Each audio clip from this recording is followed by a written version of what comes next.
என்ன தேவனி, எனக்கு காயம் பட்டதையே நான் மறந்துட்டேன். நீ எதுக்கு மருந்து டப்பாவை எடுத்துட்டு வந்த? காயத்தை பத்தி யோசிக்கலன்னு வச்சுக்கோ. ஏன் காயம் சீக்கிரமா சரியாயிடும்பா. காயம் எவ்வளவு ஆழமா இருந்தாலும் சரி, அத மறக்கிறது தான் நல்லது. திரும்ப திரும்ப பழைய காயத்தை பார்த்தீங்கன்னா வலிதான் அதிகமாகும். இந்த வலிய, இந்த கஷ்டத்தை கடந்த காலத்திலேயே விட்டுட்டு வாழ கத்துக்கோப்பா. இல்லம்மா, இந்த வலியும் கஷ்டமும் ரொம்ப பழசாயிடுச்சுன்னா அது நமக்கு நண்பன் ஆயிடும். நண்பர்களை எப்பவும் மறக்கவே முடியாது, மனசுலே தான் வச்சிருக்கணும்.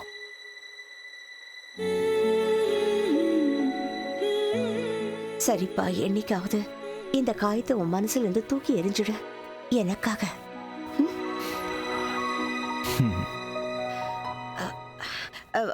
சீக்கிரம் வா, பூஜைக்கு நிறைய வேலை இருக்குல்ல. பூஜைக்கான சில பொருட்களை வாங்கிட்டு வரணும்ப்பா. நான் போய் நீங்க வாங்கிட்டு வரேன். உட்காருங்க, நான் போய் எடுத்துட்டு வரேன்.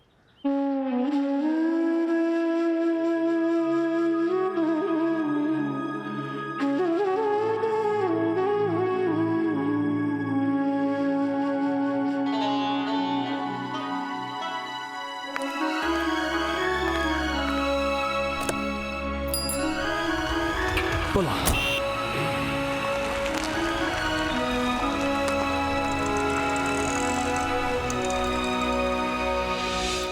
அக்காவும் தேவும் அவங்க மட்டும் கஷ்டப்பட்ட மாதிரி பேசுறாங்க. நீ அந்த நாள்ல அமெரிக்காவுக்கு லீவுக்கா போயிருந்த, உன்னை பத்தி அவங்க ஒரு வார்த்தை பேசல. அக்கறை இருக்கிறவங்கள பத்தி தானே பேசுவாங்க. என்னதான் அவங்க எப்பவுமே கவனிக்கிறதே இல்லையே. வீட்ல என்னை விட்டுட்டு அம்மாவும் அண்ணனும் எப்பவும் வெளியில போயிடுவாங்க. ரியாவையும் நிக்கியையும் பாத்துக்க சொல்லுவாங்க. நான் இன்னைக்கு வரைக்கும் என்ன பண்ணிருக்கேன்? ஸ்கூல் படிப்பை விட்டுட்டேன். 9 வயசுல 2 குழந்தைங்களுக்கு அம்மா ஆயிட்டேன். ஏன்னா அம்மா அண்ணனோட ஃபீஸ் கட்டுறதுக்காக நாள் முழுக்க வேலைக்கு போயிட்டே இருப்பாங்கல்ல. நீ ரொம்ப சரியா சொன்னம்மா. நீ வீட்ல எல்லா வேலையும் பொறுப்பா பாத்துப்ப. ஞாபகம் இருக்கா, ரியாவுக்கு மலேரியா வந்தப்போ அக்கா நாள் முழுக்க வேலைக்கு போயிடுவாங்க. ஆனா நீதான் ராத்திரி முழுக்க கண் முழிச்சு ரியாவை நல்லபடியா பாத்துக்கிட்ட. அவன் குணமடைஞ்சது முதல்ல என்ன கேள்வி கேட்டான்? அம்மா எங்க? இந்த வீடு அம்மாவுக்கும் அவங்களோட செல்ல மகனுக்கும் தான் சொந்தம். நான் ஏன் வீட்லயே வாடகை வீட்டுல இருக்கிற மாதிரி தானே இருக்கேன்.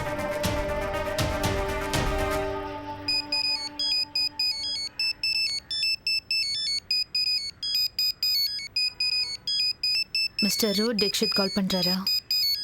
நான் இந்த தடவை அவர் கால் எடுக்க மாட்டேன்.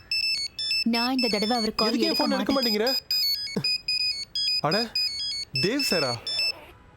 ஹலோ, சொல்லுங்க தேவ் சார். ஹலோ. யா சொல்லுங்க. இதனால தான் எடுக்கல. உங்க கிளையண்ட்டுக்கு எப்படி பேசணும்னு கூட தெரியல. He is so rude. Anger management issue உங்க கிளையண்ட்டுக்கு இருக்கு. பிபி அதிகமாக போகுது. வாட்? நீ என்ன பைத்தியமா? நீ யாரை பத்தி பேசணும்னு உனக்கு தெரியுமா? யாரை பத்தி பேசினா என்ன? உண்மையை மட்டும் தான் நான் எப்பவும் பேசுவேன். பை தி வே, ஸ்கிரீனை மறைக்கிறதுனால கேட்காம இருக்காது. மைக் கீழே இருக்கு. ஷிட். நீங்க எதுக்கு பயப்படுறீங்க? இந்த மாதிரி ஆட்டிட்யூட நான் நிறைய பார்த்திருக்கேன். அவரை ரியாலிட்டி ஷோல ஜாயின் பண்ண சொல்லுங்க. சும்மா இரு. Hello Dev sir. இல்ல நாங்க ரியாலிட்டி ஷோ பத்தி பேசிக்கிட்டு இருந்தோம். நீங்க பாப்பீங்களா? Hello hello hello. அவர் என் போனை கட் பண்ணிட்டாரு. என்ன தப்பா நினைச்சிட்டாரு. சரி, உங்களுக்கு பிடிச்சதுன்னா உங்ககிட்ட இருந்து பறிச்சிட்டேனே. என்ன பறிச்ச?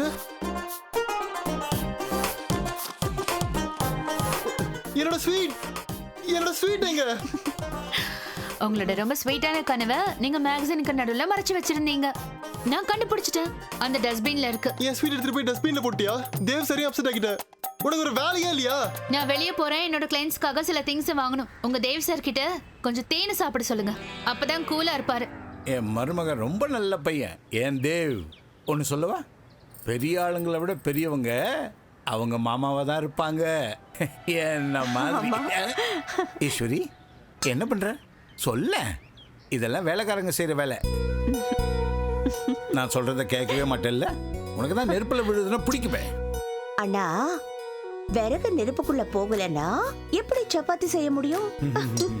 இந்த ஏழ்மையான பேச்செல்லாம் இனிமே விட்டுடு ஈஸ்வரி. நீ சப்பாத்தியை சமைக்கலன்னா தேவ் பர்கர் ஆர்டர் பண்றான். நீ இவ்வளவு வெள்ளையா இருக்க ஆனா நெருப்ப உதாரணம் சொல்ற. அண்ணா உங்ககிட்ட பேசி யாராலையும் ஜெயிக்க முடியாது. நான் பேசலன்னா என் நாக்க துரு பிடிச்சிரும். பாத்தீங்களா, இதே மாதிரிதான் நான் வேலை செய்யலனாலும் என் உடம்பு துரு பிடிச்ச மாதிரி ஆயிடும்னா. வேலை செஞ்சுக்கிட்டே இருந்தாதான் நம்ம நல்லா இருப்போம், இல்லனா உடம்பு சரியில்லாம போயிடும். Hello aunty. செப்பல அங்கேயே கழட்டிட்டு வா. கழட்டு, சரியா கழட்டு. ஆண்டிக்கு ஹலோ சொல்ற. லண்டன்ல இருந்தா வர. ஏன் நீ லண்டனுக்கு போகல? அப்புறம் ஏன் காலில் விழ? எதுக்கு நீ ஹலோ சொல்ற? நீ அவங்க கிட்ட போன்ல கூட ஆசீர்வாதம் வாங்கணும். நல்ல விழுந்த ஆசீர்வாதம் வாங்கு. என்னடா எதுக்கு பையனை தொல்லை பண்றீங்க? நல்லா இருப்பா. ஈஸ்வரி மகாலட்சுமிடா, மறந்துடாத. இவ கல்ல தொட்டா கூட அது தங்கமா மாறிடும். பத்தியா, நீ தேவ ஆசீர்வாதம் பண்ண உடனே அவன் எவ்வளவு உயர்ந்துட்டான்னு. ஆமா ஆமா ஆமா, உள்ள வாங்க. சரி. நீங்க நேரா வந்தீங்கன்னா அங்க குட்டி பசங்கலாம் ட்ரெஸ் இல்லாம விளையாடிட்டு இருப்பாங்க. இல்ல இல்ல இல்ல, அங்கெல்லாம் இல்ல, அந்த வீடெல்லாம் கிடையாது. அங்கேருந்து லெஃப்ட் எடுத்தீங்கன்னா நேரா உள்ள வாங்க. ஆமா உள்ள வாங்க. ஆமா, அங்க தெரியிற பெரிய வீடு தான் தேவோட வீடு. சரி சரி. அக்கா, நேகாவோட மாமியார் வீட்ல இருந்து தான் கால் பண்ணாங்க. கொஞ்ச நேரத்துல வந்துருவாங்களாம். பாருங்களேன், அவங்க இந்த வீட்டுக்கு வந்தாங்கன்னா 1000 வாட்ஸ் பல்ப் எரிஞ்ச மாதிரி இருக்கும் அவங்களுக்கு. என் காலில் அடிக்கடி விழுந்து என்கிட்ட ராதாராணி இவ்வளவு பெரிய இடத்துல சம்பந்தம் பார்த்திருக்கேன்னு சொல்லுவாங்க. அண்ணா, அவங்க வந்ததும் நம்ம பூஜை ஆரம்பிச்சிடலாம். நீங்க 2 பேரும் பூஜையில உட்காந்துக்கோங்க. நாங்க எப்படிமா உட்கார்றது? ஆமாண்ணா, பூஜையில எப்பவுமே ஜோடியா தானே உட்காரணும். வீடு வேற வேறையா இருந்தாலும் நாம ஒரே குடும்பம் தானே. இல்ல, அது இந்த வீடும் உங்க வீடு தானே. ஆனா என்ன உங்களுக்கு அக்கா என்ன நம்மள நெருப்பு மேலையா உட்கார சொல்றாங்க? நீங்க கவலைப்படாதீங்க, நான் கண்டிப்பா உட்கார்றேன். ஏன்னா இதுவும் எங்க வீடு தானே. அம்மா இங்க பாருங்க, பூஜை சாமான்கள் இன்னும் வந்து சேரல, அப்புறம் பிரசாதமும் இன்னும் வரலையே. இதெல்லாம் வரதுக்கு எவ்வளவு நாளே ஆகும்? பண்டிதரே, சீக்கிரமா பொருள் எல்லாம் வந்துரும். பிரசாதத்தை நான் இப்ப வந்துடுறேன். கூட கொஞ்சம் ஹெல்ப் பண்ணலாமே. வேலை இருக்குல்ல. Mind blowing. என்ன மாதிரி வீடு வாங்கியிருக்காரு? சரி, அவர் எங்க போனாரு? ஸ்டோர் ரூமோட சாவி அனுப்ப சொல்லி உங்ககிட்ட சொன்னல, நீங்க எதுக்காக இன்னும் அனுப்பாம இருக்கீங்க?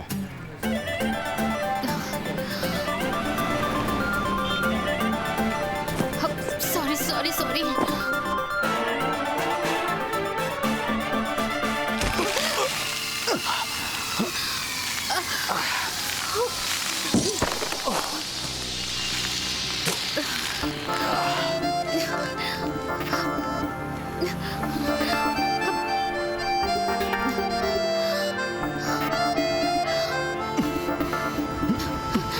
ஹலோ, நீங்க பார்த்து நடக்க மாட்டீங்களா?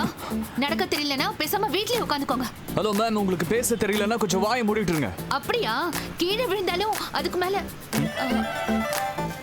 என்ன சொல்வாங்க? மீசையில மண்ணு ஓட்டலன்னு சொல்லுவாங்க. தேங்க்யூ. ஆனா இந்த பழமொழியை நான் யூஸ் பண்ண மாட்டேன். சாரி சொல்லுங்க. மேம், உங்க மேல தான் தப்பு இருக்கு. இது ஃப்ரண்ட் ஃபேசிங் ஆக்சிடென்ட். நான் ஒண்ணு பின்னாடி வந்து உங்களை இடிக்கல, புரியுதா? உங்க கவனம் எங்க இருந்துச்சு? ஓ, போன்ல கேர்ள் ஃப்ரெண்ட் கிட்ட பேசிட்டு இருந்தீங்களா? நீங்க எதுக்கு பர்சனலா கேக்குறீங்க? கேர்ள் ஃப்ரெண்ட் பத்தி சொன்னா கோவம் வருதா? எனக்கு கேர்ள் ஃப்ரெண்ட்லாம் யாரும் இல்ல. இருக்கவும் முடியாது. நீங்க உங்களோட ஆட்டிட்யூட், இதுவே கப்பல் தானே. இது பாருங்க மேம், லிசன், நீங்க போன்ல பேசிக்கிட்டே நடந்து வந்திருக்க கூடாது. போன்ல பேசிக்கிட்டே டிரைவ் தான் பண்ணக்கூடாது, ஆனா தாராளமா நடக்கலாம். ஆனா உங்க கவனம் டைவர்ட் ஆச்சுல்ல. அப்படின்னா உங்க மேல எந்த தப்பும் இல்லைன்னு சொல்றீங்களா? 40%. சரி, ஓகே 45%. சரி 60-40. எங்க இருந்து தான் இந்த மாதிரி ஆளுங்க வராங்கன்னே தெரியல. இடியட்.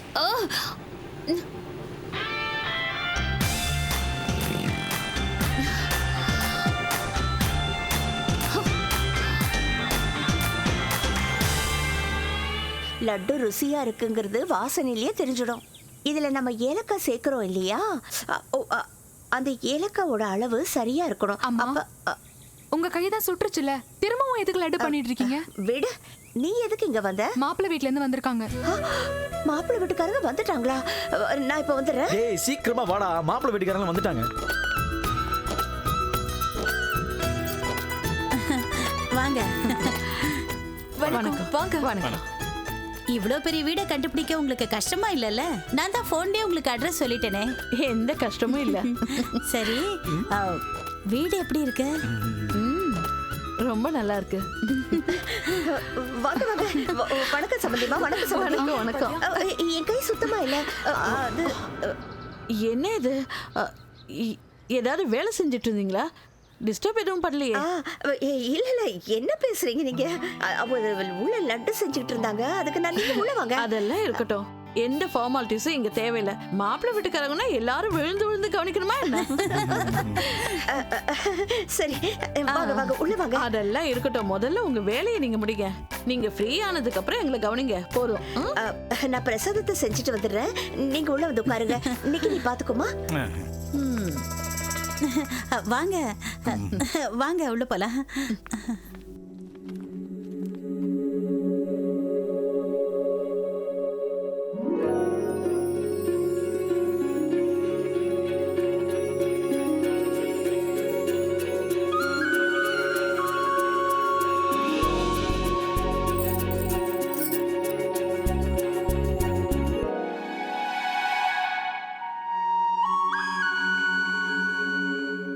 அக்கா, மாமாவை ஸ்லோ மோஷன்ல பாத்துட்டு இருந்தியா?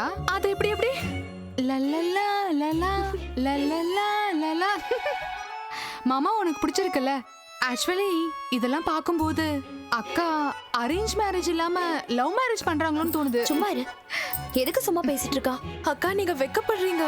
அக்கா நீங்க கோவப்படுற மாதிரி நடிக்கிறத நிறுத்துங்க. அண்ட் ப்ளீஸ் மனசை விட்டு சரிங்க அக்கா. அக்கா ஒரே போட்டோ. போதும், 2 பேரும் நிறுத்துங்க. அக்கா உன்னை கேட்கவா?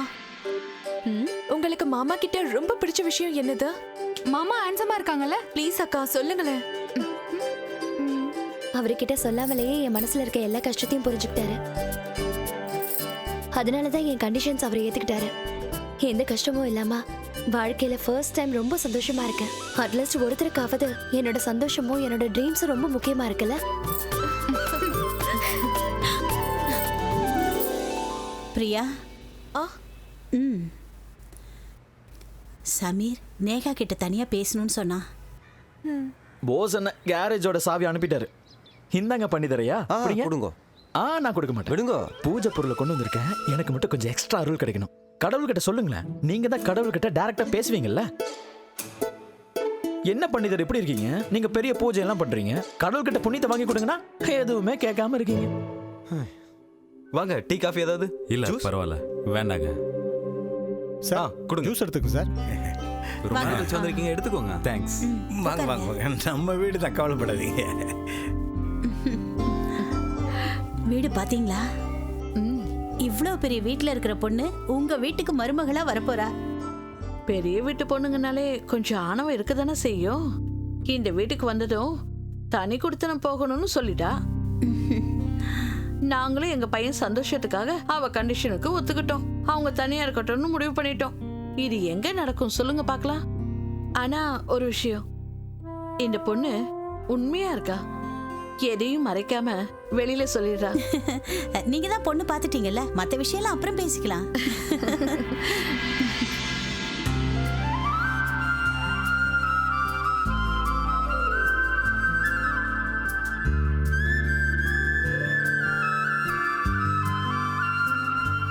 இந்த பொட்டு உங்களுக்கு ரொம்ப அழகா இருக்கு. தேங்க்ஸ். நிக்கி உங்களை ரொம்ப தொல்லை பண்ணல? No no, she is very sweet. In fact நான் உங்களை தான் பார்க்கணும்னு நினச்சிக்கிட்டு இருந்தேன். உங்ககிட்ட முக்கியமான ஒரு விஷயம் பேசணும். என்ன விஷயம்? அது என்கிட்ட சில ஃப்ளாட்ஸ் எல்லாம் ஆப்ஷனில் இருக்குது. அதில் பெஸ்ட்டை நீங்கள் தான் செலக்ட் பண்ணணும். நீங்கள் ஃப்ரீயாக இருக்கும்போது இன்டீரியர் டிசைனரையும் பார்த்துடலாம்.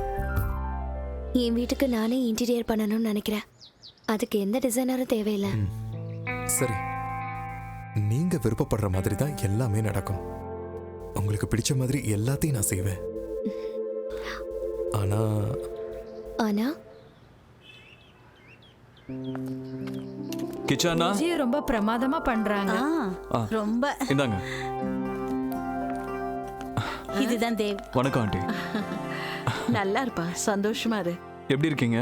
நல்லா இருக்கேப்பா. நீங்க என்ன எதுவும் சாப்பிடலையா? இருங்க, நான் எடுத்துட்டு வரேன். அட, உனக்கு எதுக்குப்பா வீண் சரமா? ஆமா, உன் கோட்ல என்ன? ஒரு கிரிக்கிட்ட மாட்டிக்கிட்டேன். எனிவேஸ், மாப்பிள்ளை எங்க? அண்ணாவா? அண்ணா மேல அண்ணிய பார்க்க போயிருக்காரு.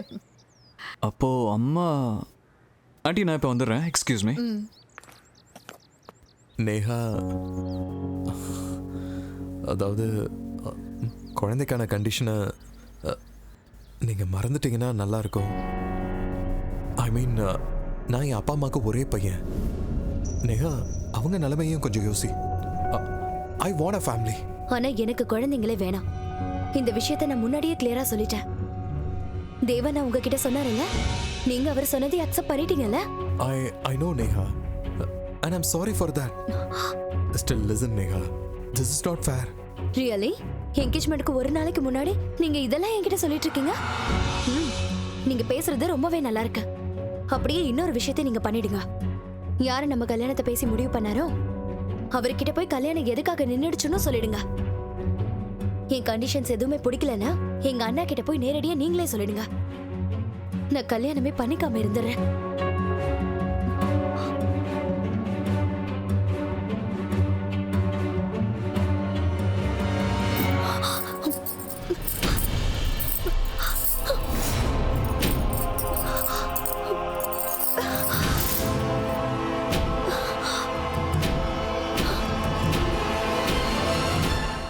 தேவ், இங்க பாரு, இந்த நத்து அண்ணா லட்டு எப்படி செஞ்சிருக்காருன்னு பாரு, சாப்பிட்டு பாரு.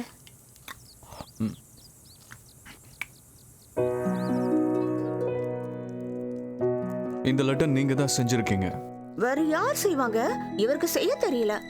அம்மா, இங்க எத்தனை பேர் இருக்காங்க, ஏன் சொல்றதை கேட்க மாட்டேங்கிறீங்க? பாருங்க, காய் எவ்வளவு பெருசா இருக்குன்னு. என்ன டென்ஷன் பண்ணாதீங்கம்மா. பாருப்பா, பசங்க வளர்ந்துட்டாங்கன்னா அம்மாவுக்கு வயசாயிடுச்சுன்னு அர்த்தம் இல்ல. பசங்களுக்காக சாப்பாடு செய்யறத அம்மா எப்ப நிறுத்துறாங்களோ அப்பதான் உங்களுக்கு வயசானதா அர்த்தம். சீக்கிரமா உன் அம்மா கிளவி ஆகணும்னு நினைக்கிறியா? அம்மா, நல்லா இருக்குல்ல? அம்மா, நான் சீரியஸா சொல்றேன். மறுபடியும் நீங்க உங்களை கவனிச்சுக்காம இருந்தீங்கன்னா உங்களுக்கு ஏற்படுற கஷ்டத்தை விட எனக்கு 2 மடங்கு அதிகமா கஷ்டம் ஏற்படும். என்னடா பேசுற? இப்படி எல்லாம் பேசக்கூடாதுப்பா. அப்ப இப்படி எல்லாம் பண்ணாதீங்க. பண்ண மாட்டேன்.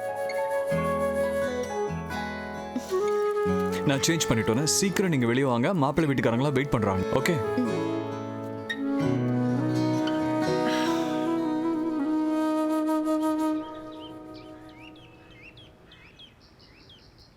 நீங்க இங்க. தேவண்ணா, உங்ககிட்ட கொஞ்சம் முக்கியமான விஷயம் பேசணும். ஓகே, வாங்க.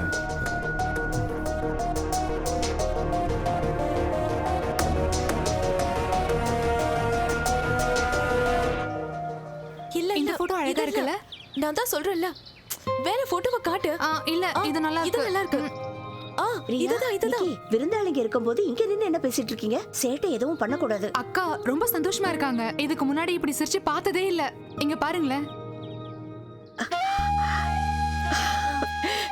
கடவுளே, உனக்கு தான் நன்றி சொல்லணும்பா. ரொம்ப அழகா இருக்கல்ல அண்ணி? நீங்க பாருங்களேன். ஆமா, ரொம்ப அழகா இருக்கா. ரொம்ப ரொம்ப சந்தோஷமா இருக்கா. இதெல்லாம் நீங்க பார்த்த மாப்பிள்ளையால தான் அத்தை. அது உண்மைதான்.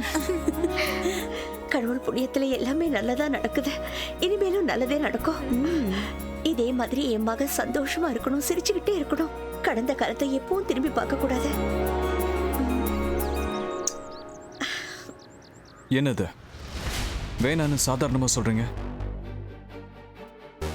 வீட்டில் இருக்கவங்களா என்ன நினைப்பாங்க? சாரி தேவண்ணா, ஐம் ரியலி சாரி. நான் அவ மேனேஜ் பண்ணிப்பான்னு நினைச்சேன். அதான் நான் சரின்னு சொன்னேன். ஆனா நீங்களே சொல்லுங்களேன், கல்யாணம் ஆனதுக்கு அப்புறம் குழந்தை இல்லைன்னா அந்த வாழ்க்கைக்கு அர்த்தமே இல்லையே.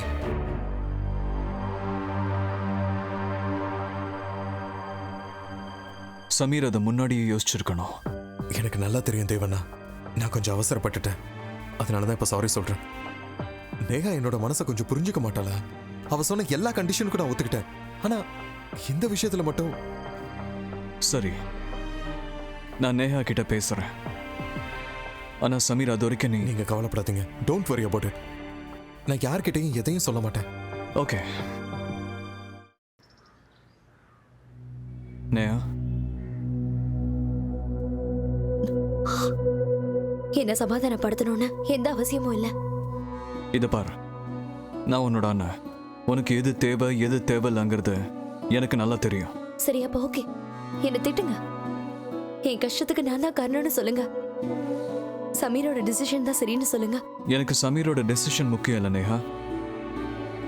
எனக்கு உன்னோட சந்தோஷம் தான் முக்கியம். எதுக்காக பாஸ்ட்ல நடந்த விஷயத்துக்காக உன்னோட ஃபியூச்சரை ஸ்பாயில் பண்ணிக்கிற? இன்னைக்கு நீ எடுத்த டெசிஷன்னால நாளைக்கு உன் லைஃப்ல நிறைய பிரச்சனைங்க வரலாம். அண்ணா ப்ளீஸ் என்கிட்ட இதெல்லாம் பேசாதீங்க. என்னோட கண்டிஷன்ஸை என்னால கண்டிப்பா மாத்திக்க முடியாது. விருந்தாளிங்க கிட்ட என்கேஜ்மெண்ட் கேன்சல் ஆயிடுச்சுன்னு சொல்லிடுங்க. என்னால அதை பண்ண முடியாது. வேற என்ன பண்ணுவீங்க? சமீர் கிட்ட பேசுவீங்களா? அவர் ஒத்துப்பாரா? இதுக்கு மேல என் மனசோட விளையாட வேண்டாம். ப்ளீஸ் என்ன தயவு செஞ்சு விட்டுடுங்க.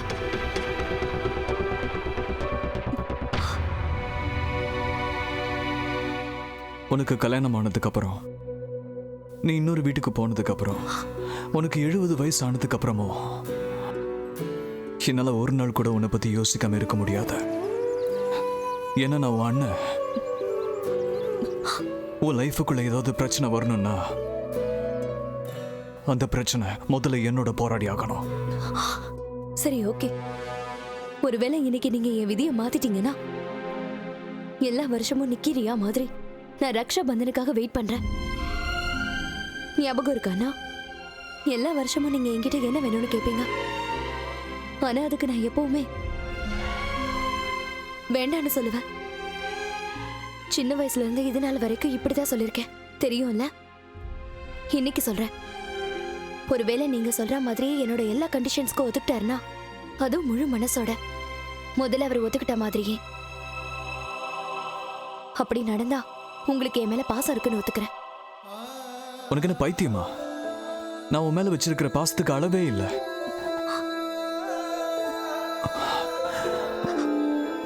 சரி, நான் உனக்கு ப்ராமிஸ் பண்றேன், என்ன செஞ்சாவது நான் உன்னோட சந்தோஷத்தை உனக்கு திருப்பி கொடுப்பேன்.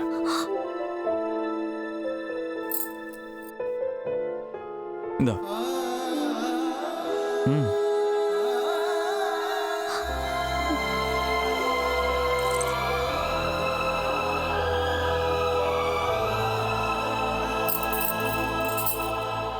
சீக்கிரம் ரெடி ஆகிட்டு கீழே வா. நான் போய் உன்னோட வருங்கால புருஷனுக்கு சில நல்ல அட்வைஸ்லாம் பண்ணிட்டு வரேன். எப்படி ஒத்துக்காம இருப்பான்?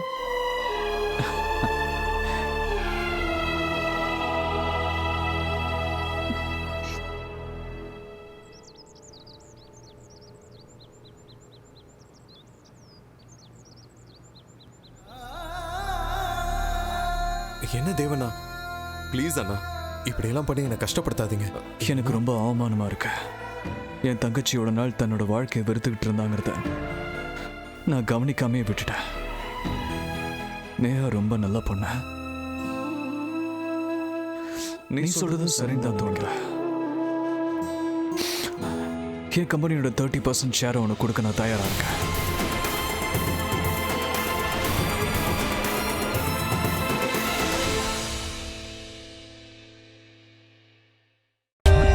For more updates, subscribe to our channel, click the show links and enjoy watching the videos.